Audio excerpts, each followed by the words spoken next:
Let's go ahead and get started. Good afternoon, everybody. Thanks for joining me today to talk about Prepared. This is a question and answer session, but before we kick off, I do want to kind of set a little bit of the baseline, talk a little bit Prepared and where we are to kind of make sure everyone's on the same page, and then we'll open it up to questions. Just a heads up, I do work for a large defense contractor, so the ability to answer questions is slightly different than some of these smaller companies. So just give you a heads up, and I'll be completely transparent of what I could say and what I can't say. But they're not here. They might be listening online too. But we'll go on with that. But my name's Chris Mattel, and I'm the Prepared product owner.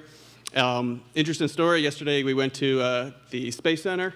I brought my family back here, and they came with us. And my daughter's like, "So, what do you do at work?" And I said, "Well, I work on Prepared," and she's familiar with Prepared, knowing it's a flight sim and everything. And I said, "I'm like the product owner, and so I'm responsible for the strategic direction of the product, where we get our funding. I work a lot closely with our customers." And she's like, "But where do you contribute?" And I kept going, "Yeah," and I present to it. I get the product sold. I kind of work with our website to make sure we market it. And she goes, "Oh, so you don't really contribute to it?" So with that, I'm going to do my contribution, which is to talk about Prepared. So at a high level, Prepared is a visual simulation game-based platform. So what that means is we do most in this group, we're all using it as a flight simulation, but it is used across multiple domains. So within Lockheed itself, we use it for the space program. We use it for some of our defense programs. We use it for some of our ground-based programs. We often use it to actually interact between different simulators. So while Prepared is relatively new on the simulator side of things, we've had simulators over multiple years that we're able to use the product to integrate with. One of the things that's unique about it, and it's kind of all these areas, it's a game-based training. This is something unique within the Lockheed Martin product line. And it's an idea that simulates more fun and more entertainment as you're playing something and you're learning along the way.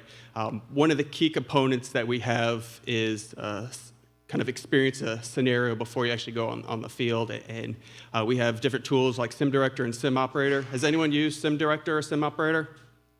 All right, there are very few within the community, but I think they're fantastic products. So SimDirector comes with all of the versions, and SimDirector gives you the opportunity to create different scenarios. So you could queue things up of engine failures or running into particular situations, or if you want to teach someone how to do an approach to a landing, you could set up zones, and it'll give you notice, hey, you're too high in your zone, too low. These are all options that are give you, the user, the ability to create them. All of those default scenarios that you see when you log into the default screen, those are all made in SimDirector tool. And then SimOperator is only involved within our Pro Plus feature, and it's what we call an instructor operating system.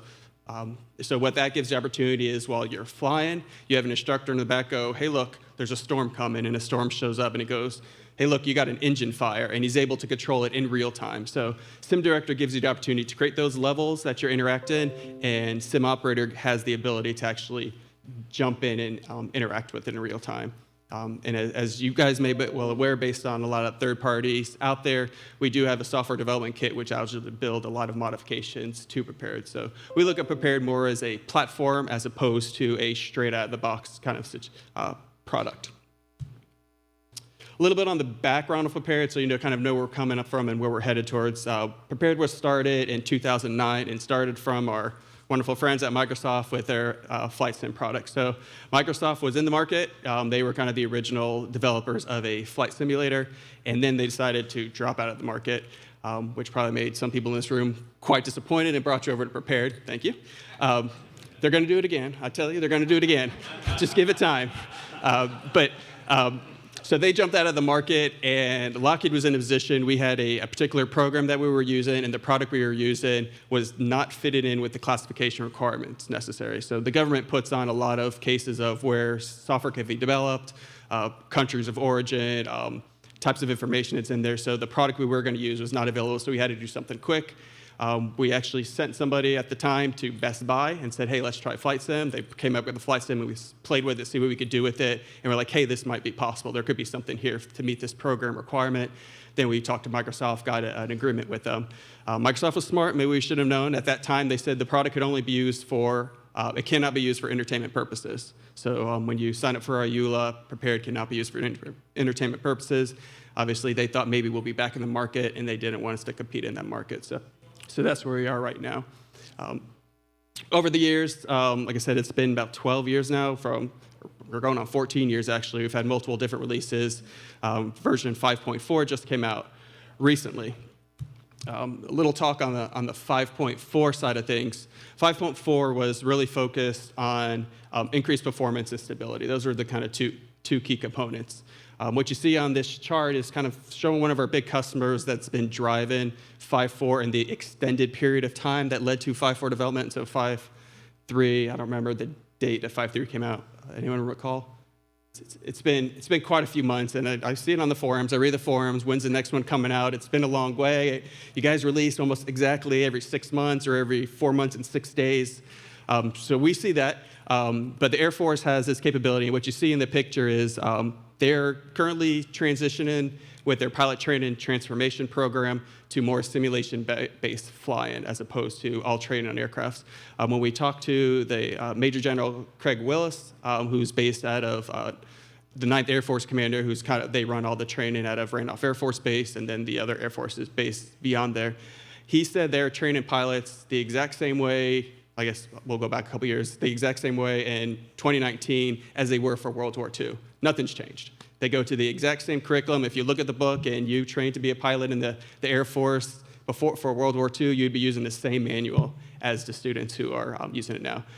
What that's led to was a shortage of pilots and an excessive cost. So they decided they want to go more simulation-based. So I think I spoke about it a little last FSExpo, but we started this T1 program. They initially they just wanted some desktop trainers. Then they shifted to kind of the sleds you see out here with the seat and a virtual reality. And now they're in these 2-person shared cockpit items. So on the top right picture is a cockpit that's built by Redbird, and Redbird has a booth out there. It's on a motion platform that you see on the bottom. You have 2 pilots in there, the pilot and the co-pilot, and you actually have another instructor pilot. This image over here, they show out the window on screens, but is actually mixed reality. So the pilots don't actually use those screens. Those screens are just for over-the-shoulder viewing. So they're in a full mixed reality capability where they're able to look down at the controls, have the tactile feel of the controls, and engage with it. Within that, aircraft has a high-end GPS system and flight planner system, which was a lot of capabilities you probably saw when you looked at the notes in 5.4 dealt with the GPS and the capabilities and secondary flight plans, discontinuities, those kind of items. So that's kind of a lot of the focus there. And in parallel, we are working some defects resolution. But it's a huge change the Air Force is going through. Just recently, the Randolph Air Force Base has now stood up training pilots. The success rate of how they measure pilots, so what they doing right now is they have some pilots going through the simulation-based course and some students going through the standard course, and they measure them when they move on to their next aircraft. Students are scoring better when they go out using this sim tool as opposed to training in planes. Another cool thing is they were actually able to train during COVID, where when COVID hit before in the aircrafts, they stopped. They actually took sleds and sent them to the students' homes, and they had a sled in the garage. They were able to hook up in multiplayer, so while they both had 2 different sleds in the garage, they felt like they were in the same aircraft flying together and with other aircraft. So they use these aircraft a lot to train for air refueling as well. So there's a lot of capability mixed into that multiplayer that was needed to support that. So with that, I'll load it over to questions, but before we get to questions, I have one thing that's probably on your mind, and that's version 6. So with that, we got your 6, and we got a little video for you.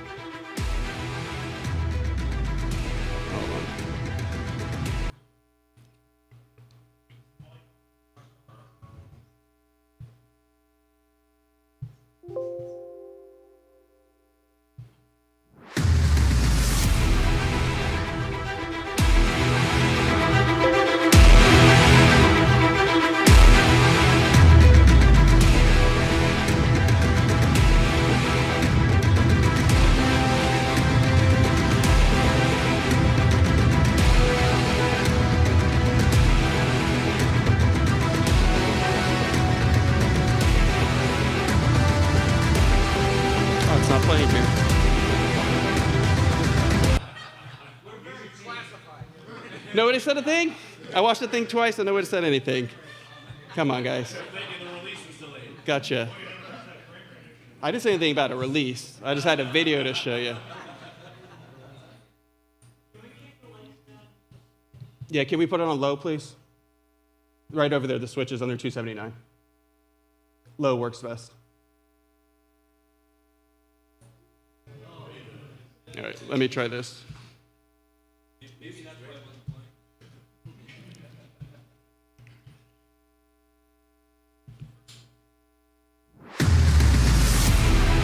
Well, that's playing by itself. Yes, yeah. It's not in the PowerPoint. PowerPoint's off. So that screen isn't on anymore. It's frozen.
Based on that last slide, I know the next question.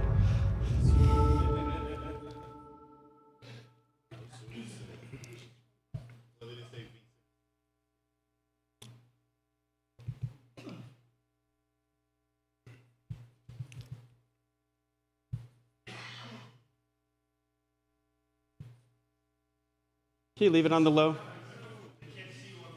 Not much to see. All right. So a little bit some highlights with version 6. So version 6 will be coming soon. What that means is we're looking to have it released in July. So July of this year. So we're talking within the next 45 days, Prepared 6 will be released. To be completely honest, up to last night, I actually had a day. And I felt there was a little risk on choosing a specific day in case we run into any various problems, whether with the software itself or uploaded on the website or anything. So I didn't want to ruin any good vibes by saying it's going to be July 15th and then it'll be July 16th, and then all day 15 I have to read the forums about it didn't come out.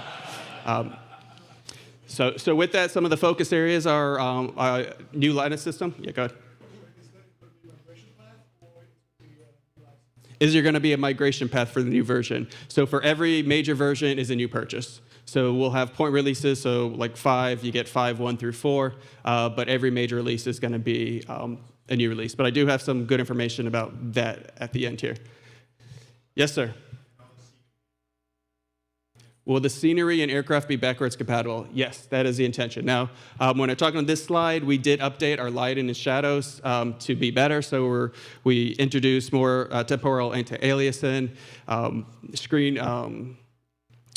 screen space, ambient occlusion. So we're going to get better shadows and that kind of stuff. So the content that you have, some users may not have updated to the screen. So the aircraft will work, but it may not have the visual representation as good until they make those changes. We provide directions to them of what needs to be done. We also have a lot of users within our beta group or a lot of content developers within the beta group who are able to update it in advance. So reach out once this is public.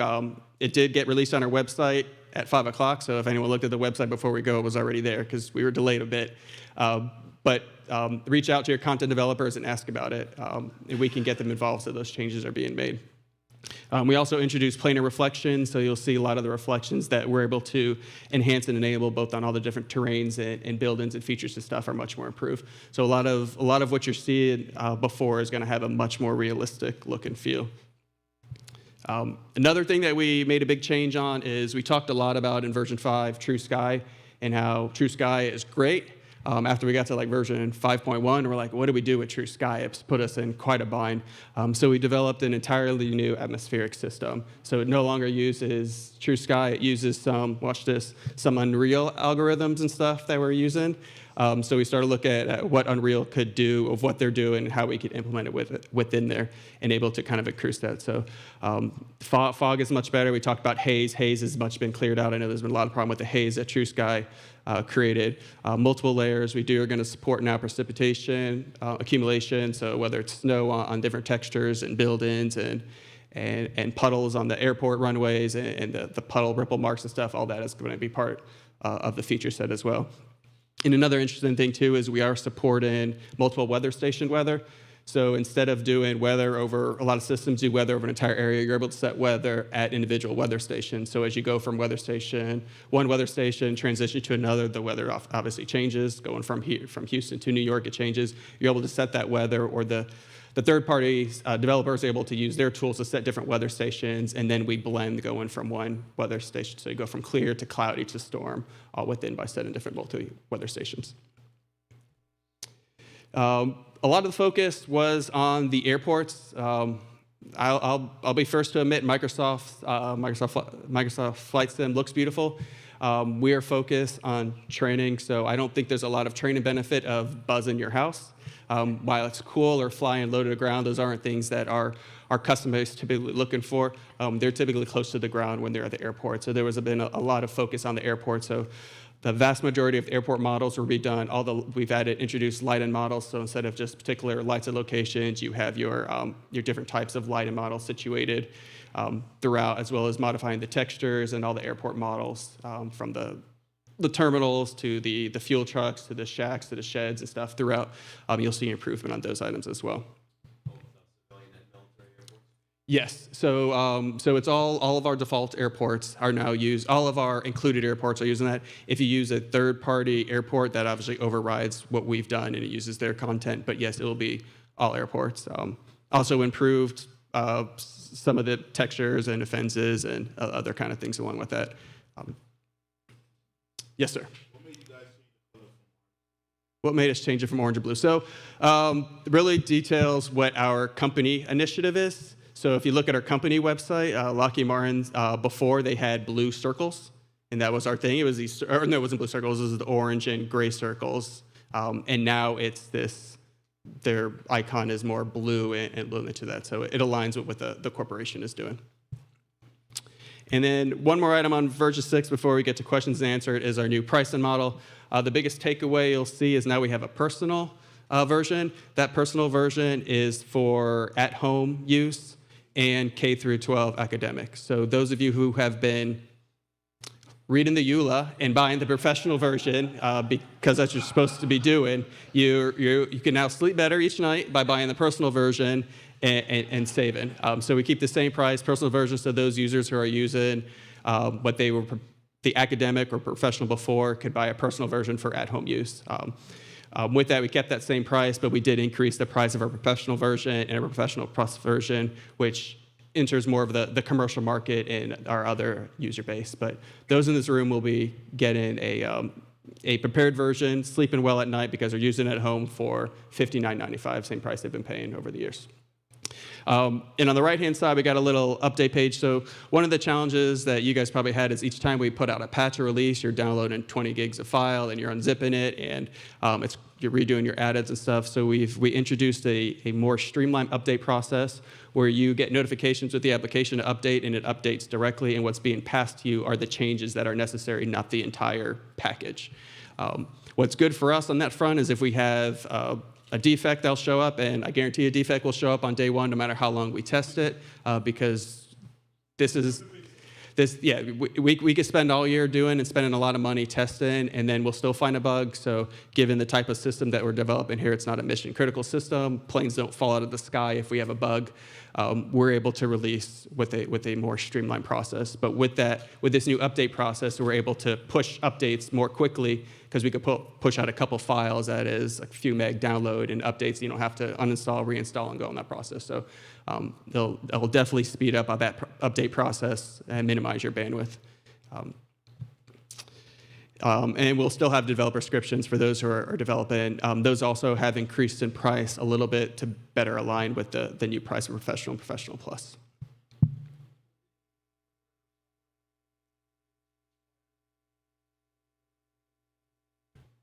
So is there any hardware or software requirements increased? So our software requirements increased slightly. I run Prepar3D on this laptop, and it's a 2080, and it's a old, I think, 2019 Razer laptop, so it's nothing as high-end as some people have. But the increase a little bit, and that'll be posted shortly. We'll go ahead and get that information out there.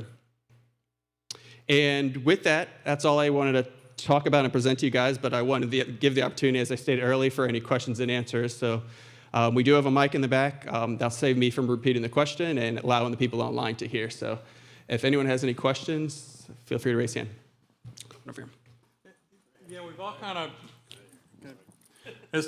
kind of got our favorite aircraft, our favorite sceneries, our favorite developers and stuff. And one of the big concerns is that the competition is kind of sucking the oxygen out of the developer world for P3D. And are you reaching out to, all of our favorite developers to try and encourage them along and that sort of thing? Yeah, you're absolutely correct. Our developers, we spoke to a lot of developers, and no different than if you were running a business, you go where the money is. And Microsoft talked about yesterday, they are up to 12 million users.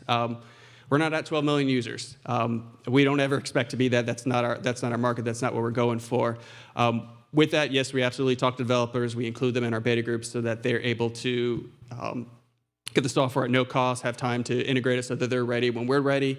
But the biggest thing I would reach out would be you guys to reach out to your developers saying, hey, I'm looking for it. They're going to go for the people who are getting the scratchy wheel. And if you're purchasing their product and you're talking to them and say, hey, I want to purchase the product, a lot of them are out there in the room over there. Talk to them and say, hey, what are you doing for Prepared? I'm a Prepared guy.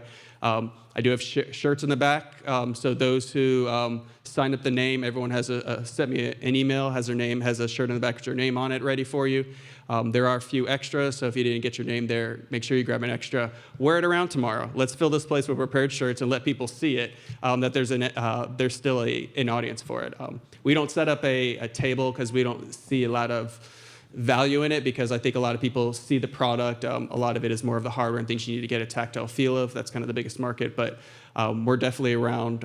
We're not going anywhere. We have a customer outside of this room who are allowing us to sit in this room that we heavily support and are looking for us to make sure that the tagline we have is make sure they're ready for whenever the situation occurs.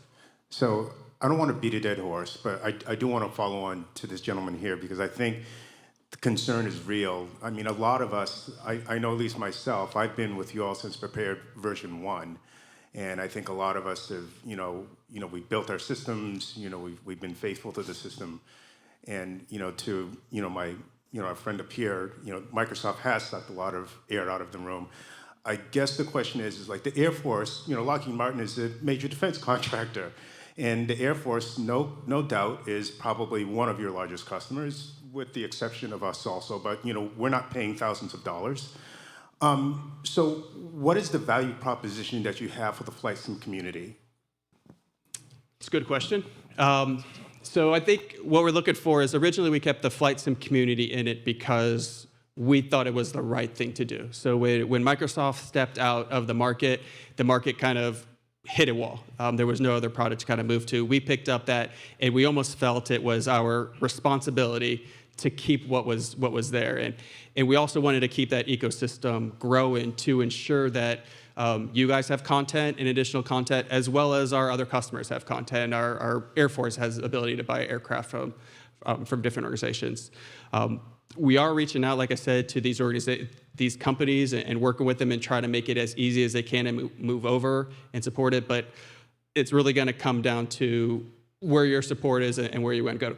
I tend to believe it's going to become more of a niche market. The prepared content is going to be more of a niche market as opposed to what it was in the past. There are still companies who are producing stuff for prepared, and I think what they're going to see is everyone is going to go, all the prepared community is going to go to 2 or 3 companies as opposed to go into a larger group. And I encourage you guys to support those companies and make it known that these are companies you support so that they continue to support going forward. It's a business decision for them, and I don't like it because it impacts me, it impacts you guys, it impacts our users who've been doing this and faithful for a long time. But you've been faithful to their products as well, and they need to know that hey, I've been buying your Orbix scenery or even buying your A2A aircraft for many years, and you just stopped because you could get some money elsewhere. That's kind of a conversation that I recommend that you guys talk about and bring out, because more voices are going to definitely encourage us to kind of get that community ongoing. If there's anything we can do to encourage it more, absolutely let me know. We could push it internally as well. One question in the back. Obviously, your announcement with partnering with Unreal for some sort of potential product, I think a question all of us have is that part of the P3D path, or is it in its own universe for a different group of clients that isn't really necessarily going to trickle down to this community? Good question. The real question should be, why was that question number 6, not number 1? Because I thought that would be the first question after the first slide. Yes, so there was an announcement made during ITSIC. ITSIC is the world's largest simulation and training conference held in Orlando. It's huge. I mean, I want to say it's probably like 15 football fields size of displays and stuff, and it's all of the industry kind of displaying what they have. Announcements made there that Lockheed Martin is partnering with Unreal, so we have this partnership with them to use their product. We have support from them in order to build capability. How does it impact Prepared? For version 6, it doesn't have any impact. For version 7, I don't know. And I honestly don't know. So what I do know is we do have other products that we already started implementing using Unreal. Other simulation-based products that really care about other markets, not this flight market. The big challenge with Prepared is we have a large user base, and if we switch to Unreal, everything you bought is no longer compatible instantly because it's all based on a different engine. So what we have to do is if we decide to go Prepared version 7 based on Unreal, we need a clear path to migrate everything you've purchased, everything that you're utilizing in order to move to version 7. So that's what we really need to figure out first on how it impacts.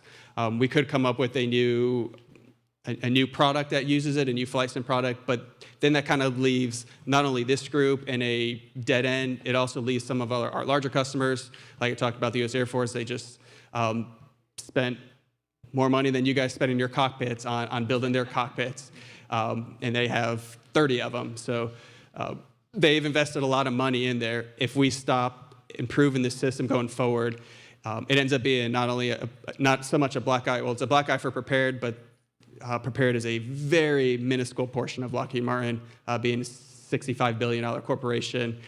We don't make that much compared to that. But the representation that Lockheed is no longer supporting a product that the Air Force uses would have huge impacts. So it's kind of the balance we have to figure out of how we go from an Unreal a system that Prepared is currently based on to Unreal. So I don't know where we're going, but we're definitely looking at using Unreal and simulation systems going forward. Do you have a question? It's more a comment than a question. Vendors out there don't know that you're still in business. They're lying. I know, but when I spoke with other, yesterday in the hall, so again, it's a comment because you need to make sure that they know you continue being in business because they're saying, this is the past. Yeah, so they need to be aware. Yeah, so I spoke to a lot of them today, but I'm here all day tomorrow. I'll walk around to each booth and I'll ask the question, what are you guys doing for Prepared? And I'll ask that question and see what they say. I think that if I was in their shoes and you said, what are you doing for Prepared? Well, they've just invested a ton of money in their Microsoft content They don't want to talk about prepared because that's going to take away, you're going to end up looking for somebody else to go there. So that's the business side of what they're doing, is they don't want to admit there's something else out there because they put all their eggs in that one basket. And I think we're starting to see some are staying within the prepared basket, some are going out. We have other more free content coming out there, but it's a numbers game when it comes down to it. But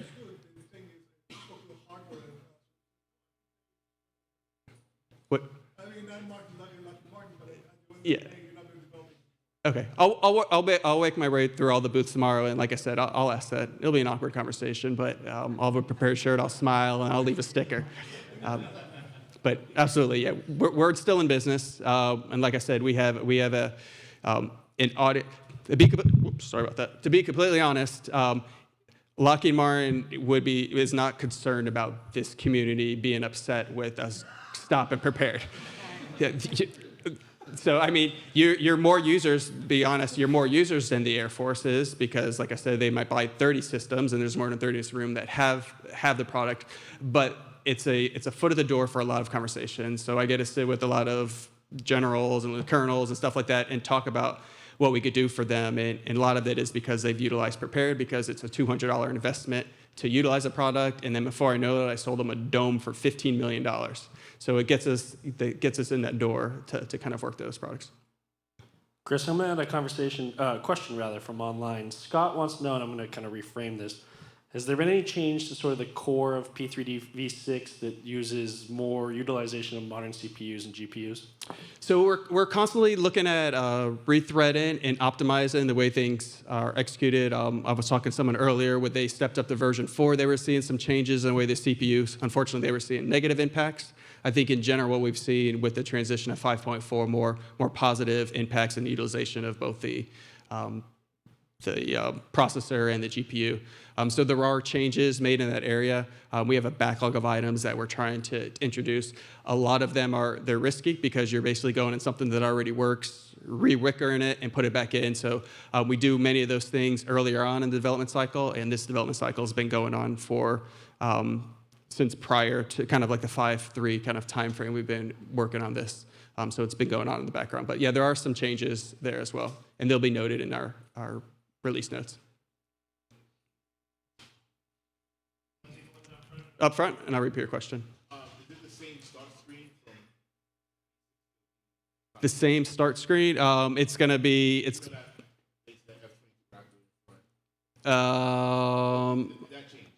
I don't think we changed. We changed the default airport. The default airport is going to be Reagan National Airport in D.C., right next to the Pentagon. Coincidence? It was right off Air Force Base for V4. Coincidence? It's kind of a focus area, so that's where it'll be this time. I think the default aircraft is the F-22, but you could easily change it with the checkbox and change it to whatever you want.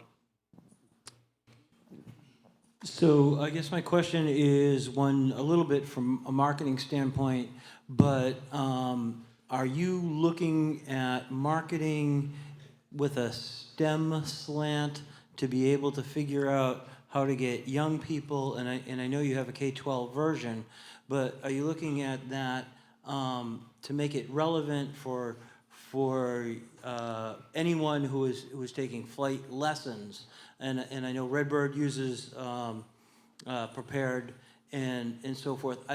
So I guess from a marketing question, are you looking to highlight how you're getting more people into real-world aviation through simulation by using Prepared? On our current communication plan, I'd say we don't, but I'd like that idea.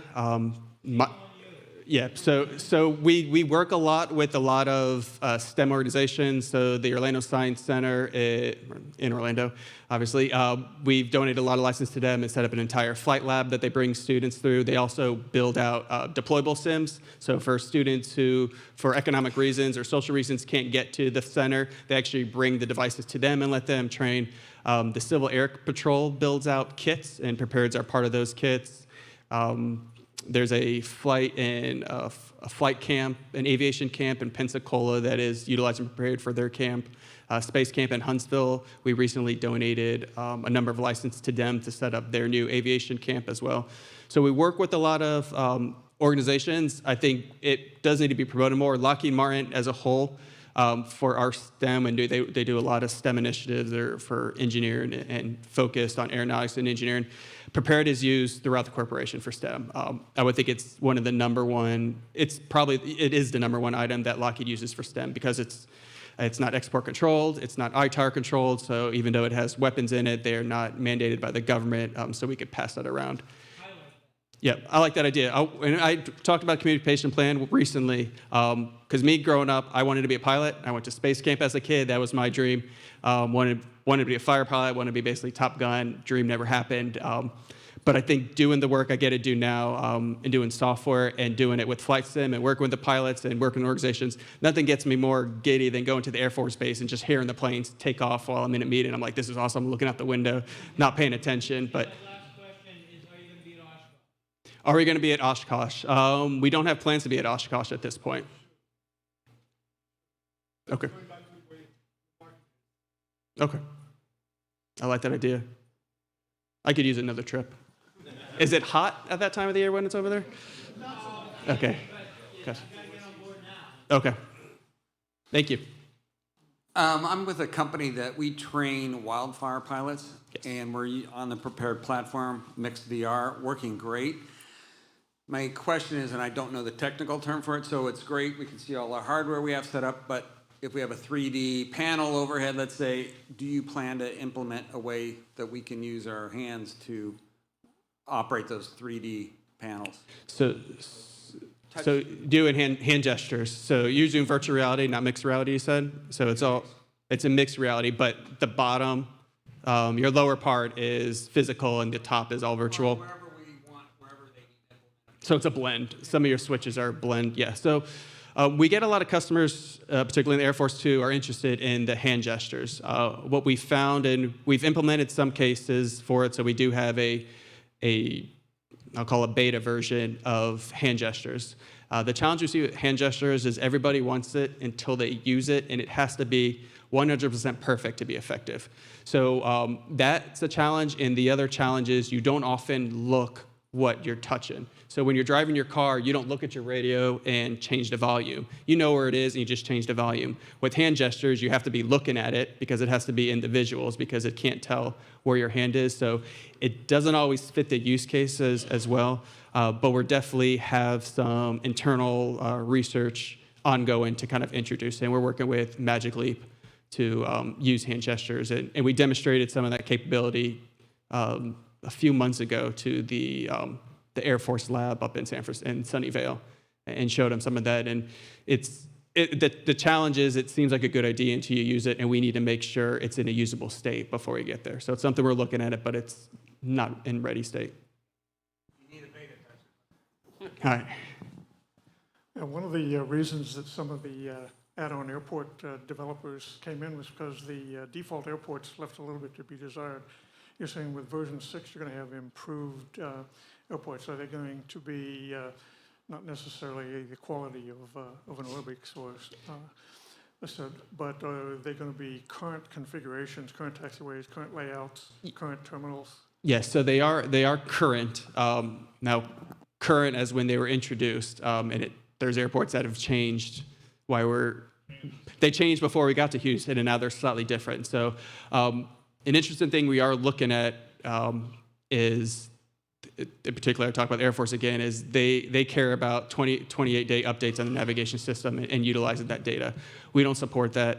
At this time, in order to update our navigation data, it takes a significant amount of time, and I'm talking probably about a month's worth of labor to make an update. So even working at the 30-day, I would get a new date, and then by the time new one comes out, it's done. So our tool set is quite dated and needs to be revamped. Our tool set that we're utilizing is the same tool set that we inherited from Microsoft 12 years ago. We haven't touched it. And primarily because we've only been updating maps with major releases. So we've done that 5 times, and it's not worth the investment to create an entire tool set to save 5 man-hours worth of work. So the airports have been updated in this new release. Absolutely, I'm not going to lie, they don't look as good at Orbix radio. They're not hand-drawn. They're based on the data of the airport. But what you'll notice is a lot of the models in the airport, so the taxiway lighting and the lane and lighting and the runway signs and the taxi signs all been redone in new models. The windsock has been remade and works properly again. The baggage carts, the fire trucks, that kind of stuff, those kind of models have all been introduced. So often what you see with the airports is, yeah, they're not going to be as visually appealing, but they're going to be definitely much improved. You'll notice the improvement. I think just by updating all the textures and new lighting system even makes, before we change the content data set, the new lighting system made the old stuff look better already.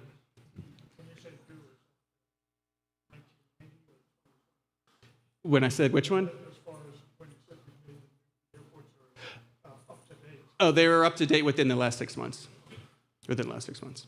Chris, we're going to take the last question over here. All right, last question in the middle. Yeah, it's a pretty simple one. Sloped runways, do they have those now? Smooth taxiways for sloping and stuff? So we have slope runways. Slope runways were introduced in version 5, we've made a lot of changes to kind of smooth the slope in. So what we noticed in a lot of in version 5 is we had airports that plateaued airports. So the airports were sloped, but in order to get the slope in, you had to raise the airport. We have made improvements in there as well to kind of level things out a little better so it's more visually appealing to the eye. It is automated as opposed to being hand-drawn, so it's not as specific. That's the other challenge. It's 24,000 airports, and it's a huge world. If you guys all cared about Texas, I could give you Texas, but don't leave Texas. But the challenge is we have users throughout the world who want to fly from Texas, around the world, and back in Texas, and they want to fly 1,000 feet above the ground the whole way, so it's a challenge. And the other thing is, one more, sorry. On the content side of things, I know Microsoft spoke about they're going more thin client side of things. We don't have that opportunity in order to meet some of our customers' needs. They're working in classified closed environments. So everything they put in there has to stay in there and it has to go in through a certain process. So there is no access to the outside world for them to utilize. So that's kind of the position we are. The more content we change, that bigger download gets huge. He said last question, but Evan's doing something over there, so up here in front. Would you say Prepar the new version is still add-on dependent for people that's like really into like add-ons? Microsoft Flight Sim came out. You really don't need to get active signing. You don't need to get certain things. Say the 6 will be better at that, so we don't have to get those add-on programs. I would say it depends on what you're looking at. I think it's a broad area. Like I said, we did improve. We did a lot of visual improvements, but content, we didn't introduce a lot of new content. So the content is similar. The primary content that was introduced was models and textures, specifically around airports. We've updated some of our auto gen, so we have better buildings that are being generated and whatnot. So we kind of have a lot in that area, but it's not all. Orbix still has a position where they are. Their terrain's beautiful. When we demonstrate Prepar to some of our customers, I'm going to go ahead and upload Orbix for a particular agent that they care about because it's going to be better. So yeah. Is it quick? It was a very quick question. So one of the items I used to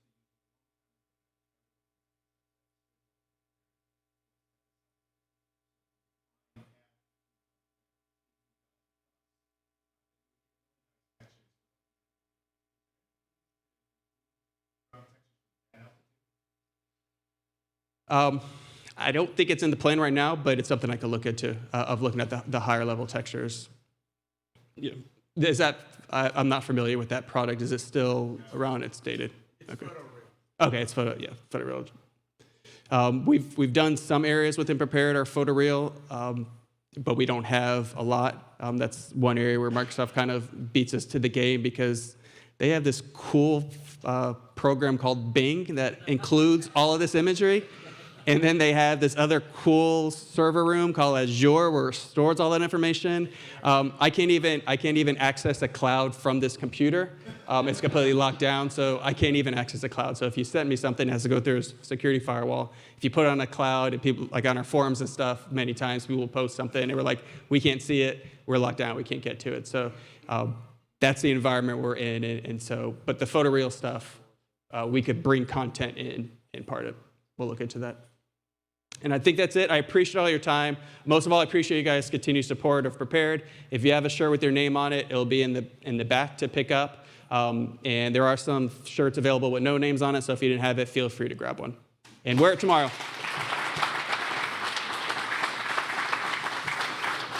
And Chris, I'll just join you up on stage here real quick to just point out, we tend to get bombarded sometimes with advertisements. I feel like that. I'm a hockey fan, and it's like instead of watching a team now, I feel like I'm watching a logo play. But in our world, our sponsors are huge. Our diamond sponsors literally fund the seed money that we need to actually put the deposits down on venues to get things like dates and stuff like that. And P3D has been a diamond sponsor of ours for many years now. So this is a small token of our appreciation to you and the team for helping us. Thank you so much. Thank you. And thank you all for being here. Hope you enjoyed your first day of FlightSimExpo. See y'all tomorrow. Thank you. That's awesome. Yeah.